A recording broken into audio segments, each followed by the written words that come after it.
खमंग कुरकुरीत कमी तेलकट आज आपण करूयात घरच्या घरी चविष्ट असा मक्याचा चिवडा. अगदी झटपट बनवून तयार होतं. तर मुलांना शाळेला सुट्ट्या आहेत आणि त्यांना छोट्याशा भुकेसाठी हा पदार्थ तुम्ही घरी बनवून ठेवू शकता. चला तर मग रेसिपीला सुरुवात करूया. तर त्यासाठी ते मी अर्धा किलो मक्याचा चिवडा घेतलेला आहे कच्चा. तर आता आपल्याला हा चाळून घ्यायचा आहे. यामध्ये खाली असं थोडंसं तुकडं वगैरे असू शकतात. हे पण या पद्धतीने जास्त काही असं खराब नसतो हा चिवडा. आणि आता या पद्धतीने असं चाळून घ्यायचं आहे. तुम्हाला चुराही दाखवते खाली, कारण आपण तेलामध्ये तळताना असं वर पोवला जातो आणि करपला जातो, त्यामुळे चाळून घ्यायचं आपल्याला. हे पण या पद्धतीने सर्व मी असं चाळून घेतलेलं आहे. आणि आता आपल्याला मसाला करून घ्यायचा आहे. तर मिक्सरच्या भांड्यामध्ये इथे मी 3 मोठे चमचे लाल तिखट घेत आहे. तिखटाचं प्रमाण आवडीनुसार कमी जास्त करू शकता. 1 चमचा हळद घेतलेली आहे आणि 3 मोठे चमचे मीठ घेतलेलं आहे, चवीनुसार घेऊ शकता.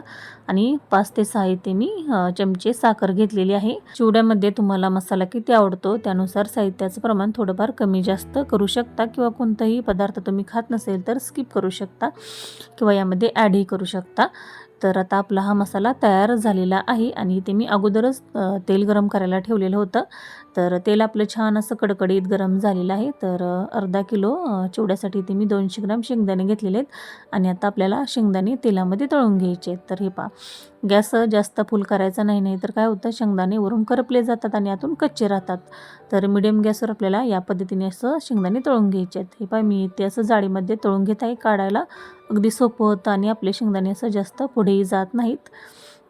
तर आता शेंगदाणे काढून घेऊयात. आणि याचं चाळणीमध्ये आता इथे मी थोडंसं सुकं खोबरं घेतलेलं आहे. अर्धी वाटी अशी स्लाईस करून घेतलेलं आहे बारीकमध्ये. हे पहा, आणि थोडंसं असं कलर चेंज होईपर्यंत आपल्याला असं तळून घ्यायचं आहे. जास्त लाल करायचं नाही आणि पटकन काढून घ्यायचं आहे. काढल्यानंतरही तळण्याची प्रोसेस चालू असते.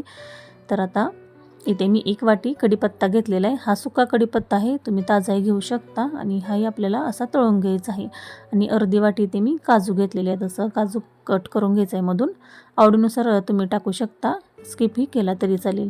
इथे सुकामेवा पूर्णपणे ऑप्शनल आहे. आणि इथे मी थोड्याशा मनुका घेतलेल्या आहेत काळ्या, त्याही तळून घ्यायच्या आहेत आपल्याला. खूप छान लागतात. हे पहा, अशा फुलल्या जातात. यामध्ये सुक्या मेवाचं प्रमाण आवडीनुसार कमी जास्त करू शकता तुम्ही, किंवा अजून यामध्ये ॲडही करू शकता. आणि 4 चमचे इथे मी तीळ या पद्धतीने असं अगदी हलकंसं तळून घेत आहे.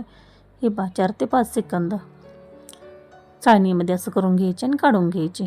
छान असं कुरकुरीत होतात आपले हे तीळ. तर सर्व साहित्य आपलं तळून झालेलं आहे. तर आता सर्वात शेवटी आपण मक्याचा चिवडा तळून घेऊयात. आणि फुल गॅसवर तळून घ्यायचा आहे पहा, या पद्धतीने, आणि लगेच काढून घ्यायचा आहे. छान असा कुरकुरीत होतो आपला चिवडा. आणि जास्त बारीक गॅसवर तळला की असं व्यवस्थित तळला जात नाही आणि फुललाही जात नाही. तर आता या पद्धतीने असं काढून घेऊयात आपण ताटामध्ये. हे पहा, सर्व याच पद्धतीने मी असं तळून घेतलेलं आहे. आणि थंड करून घ्यायचा, थोडंसं कोमट करून घ्यायचं यामध्ये साहित्य नंतर टाकत असताना. आणि आता थंड झाल्यानंतर वरून इथे मी मसालाही टाकून घेत आहे. आणि यामध्ये मी इथे थोडासा चाट मसालाही ॲड केलेला आहे. तर सुरुवातीला करून घेतलेला मसाला टाकून घेऊयात आणि हाताने असं हलक्याशा मिक्स करून घ्यायचं आहे. पहा, या पद्धतीने अगदी हलक्या हाताने करून घ्यायचं आहे. हे पहा, आणि आता वरून आपल्याला तळून घेतलेलं सर्व साहित्य यामध्ये टाकून घ्यायचं आहे. आणि छान असं एकजीव करून घ्यायचं आहे हलक्या हातानं.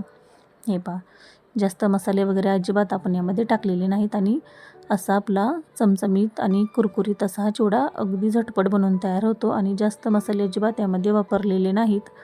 अगदी लहान मुलेही सहज खाऊ शकतात. थोडंसं तिखटाचं प्रमाण कमी करायचं आहे. तुम्हाला आवाजही दाखवते. हे पहा, छान असा कुरकुरीत आपला हा मक्याचा चिवडा बनवून तयार झालेला आहे. अगदी झटपट बनवून तयार होतो. तर या पद्धतीने नक्की करून पहा.